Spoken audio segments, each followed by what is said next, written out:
გენა თომასოლებმა რაბატში მივდივართ ექსკურსიაზეო და 60 აგროვებენ კლასელები. როგორ მეზარება ეხლა ეს ექსკურსიები და ხაჭაპურის ცხობები რა. დამაცადე ცოტა ხანი სიას ვწერ. მოღალატეების სიას წერ თუ საყიდლების? აჰა. საყიდლების ოღონდ წიგნების, ხო, ხვალიწყება წიგნის ფესტივალი 2 ივნისის ჩათვლით იქნება და რომელიმე დღეს უნდა მივიდე. ჩემი კლასის მშობლების კრება რო ახოლმე იქ არ მოდიხარ და მან დასარჩევად გაქვს საქმე. შემიდა რა ახლა წიგნის ფესტივალი მშობლების კრებას რა. თან ამისი კლასის მშობლები რო აყანდებიან ხოლმე ერთმანეთის ხმებს პარავენ და სად ახლა წიგნის ფესტივალი რაღაცა კულტურული მრავალფეროვანი და რაღაცა ისეთია. აუ ჩემ თანამშრომლის აქ დაბადების დღე ამ კვირაში. ხوار წამოვიდი 1 ორი წიგნი უყიდო, კაი ფასები იქნება? მაგისთვის არის გოგო ფაზაკლებებია ყველაფერზე. თან როგორც გავიგე რაღაცა ღონისძიებებიც იქნება შეხვედრები და ისე დავიმთხევთ მივიდეთ, ხო? ომარიკო, მან რო დავდე ფურცელი წიგნების სია ნახე.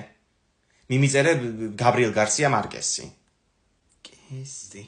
აჰა, მივაწერი. თევზაობაც იქნება იმ ფესტივალზე? რა თევზაობა, მარიკო, რეებს ბოდიალო, კაცო. შეხედე რა დაუწერია. გაბრიელ გარსია ანკესი. ატოვებდნენ ერთი მაკლასში რა. ვა, მიროვნე შეხედე, ბევრი ინფლუენსერი იქნებაო, მსახიობებიც, დეცა.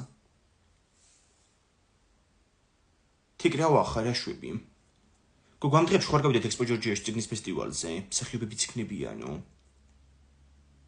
არა გოგო რა ტიმოთი შალამი, ქართველები. აუ შემიშვიდა. შენი დაქალები კიდე. ერთი წიგნი რო გადააშლებინო არ გინდა. თიკლა მე ერთხელ გითხრა წიგნის ფურცლებზე მაქვს ალერგია და მაგით ვერ გითხულობ წიგნებსო. მაგის მერე მაგ თემაზე აღარ გვისაუბრია.